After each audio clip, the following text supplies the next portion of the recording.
हमारे व्यस्त जीवन में ईश्वर की आवाज़। नबी ईसायास ने वर्षों पूर्व ईसा के विषय में भविष्यवाणी की थी और उनको एक प्यारा नाम दिया था, इम्मानुएल, ईश्वर हमारे साथ है। ईसा के मार्ग पर चलना कितना सौभाग्य है।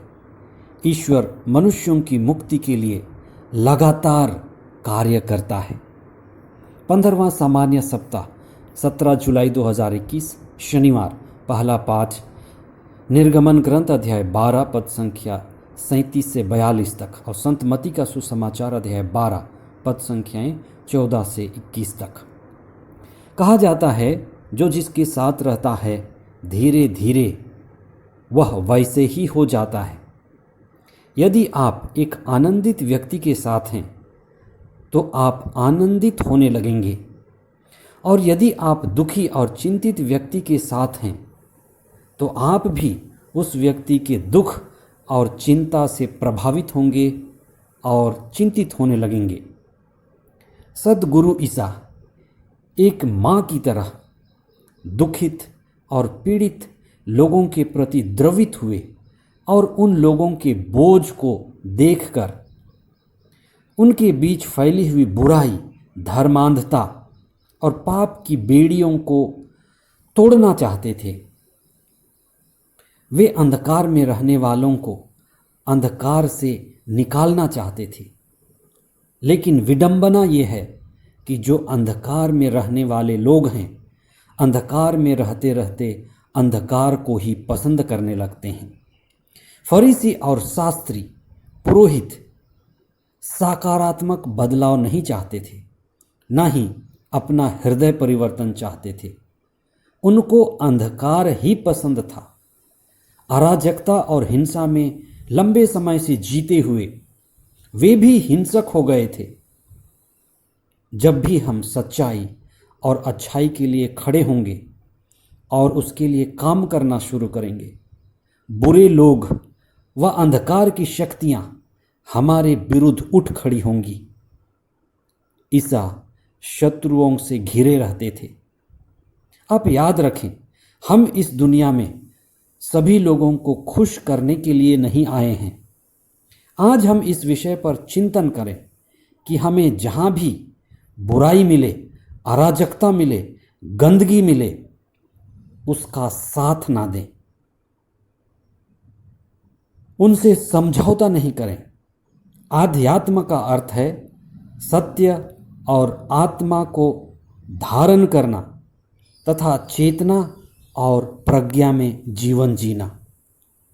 बुराई के प्रति घोर नफरत हमारे आध्यात्म का ही एक हिस्सा है। सुसमाचार के मुख्य अंश। बहुत से लोग ईसा के पीछे हो लिए। वे सबों को चंगा करते थे, किंतु साथ साथ वे यह चेतावनी देते थे कि तुम लोग मेरा नाम नहीं फैलाओ। इस प्रकार नबी ईसायास का यह कथन पूरा हुआ, यह मेरा सेवक है, इसे मैंने चुना है, मेरा प्रिय पुत्र है, मैं इस पर अत्यंत प्रसन्न हूँ। मैं इसे अपना आत्मा प्रदान करूँगा और यह गैर यहूदियों में सच्चे धर्म का प्रचार करेगा। यह ना तो विवाद करेगा, न ही चिल्लाएगा, और न बाजारों में कोई इसकी आवाज़ सुनेगा। नबी ईसायास ने प्रभु ईसा के विषय में वर्षों पूर्व भविष्यवाणी की थी और ईसा को एक प्यारा नाम दिया था, इम्मानुएल, ईश्वर हमारे साथ है। हर व्यक्ति को जो सत्य के साथ है और ईश्वर की आत्मा में आनंदित है, यही अनुभव मिलता है कि ईश्वर मेरे साथ है, ईश्वर की आत्मा मुझ पर छाई है। जो बात नबी ईसायास ने ईसा मसीह के लिए कही थी कि ईश्वर उन पर अपनी आत्मा उतारेंगे, वे अभिषिक्त होंगे और वे धर्म और सत्य की पुनः स्थापना करेंगे, यह बात सही समय में ईसा मसीह के द्वारा पूरी हुई। ईश्वर सत्य प्रतिज्ञ ईश्वर है। वह नबियों के द्वारा की गई अपनी सारी प्रतिज्ञाएं पूरी करता है।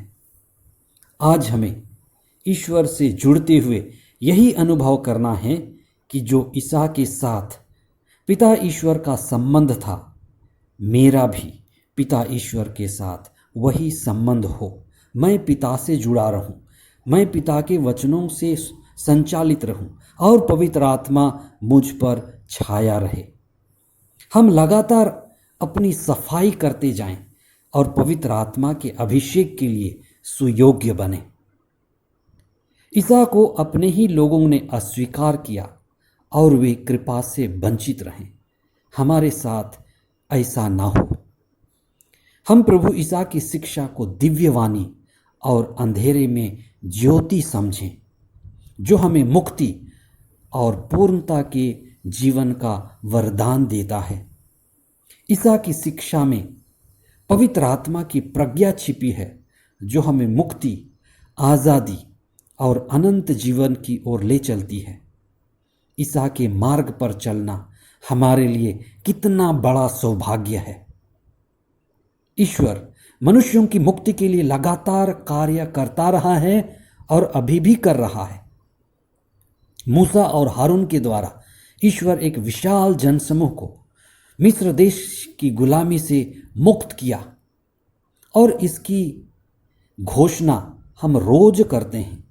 रोज की प्रार्थना, रोज का मिस्सा बलिदान यह घोषित करती है कि ईश्वर मानव की मुक्ति के लिए विभिन्न लोगों के द्वारा कार्य करता रहा है। यही पास्का है। हम इस संसार से प्रतिदिन अनंत जीवन की ओर प्रस्थान कर रहे हैं।